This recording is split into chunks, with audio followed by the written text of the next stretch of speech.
How to fix iMessage not working on iPhone. Let's get started. Check if iMessage is enabled. For that, launch settings. Scroll all the way down, navigate to the option apps. Now from the list of apps, find messages. Launch it.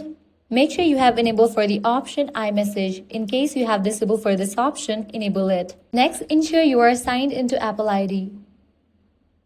You're gonna find this option send and receive. Confirm you are signed in with your Apple ID and your phone number or the email are checked. Next, check your internet connection. For that, head back to the main page of settings.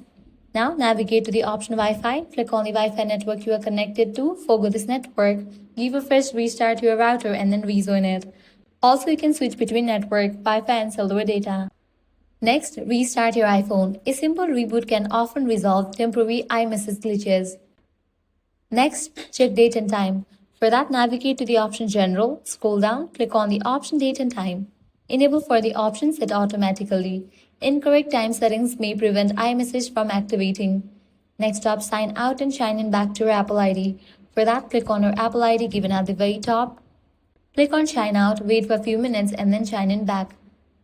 Likewise, update your iOS. So navigate to the option General, click on Software Update.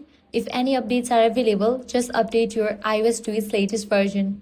If none of these solutions work, reset network settings. For that, head back, scroll all the way down, click on Transfer or Reset iPhone. Click on Reset network settings and go through the process.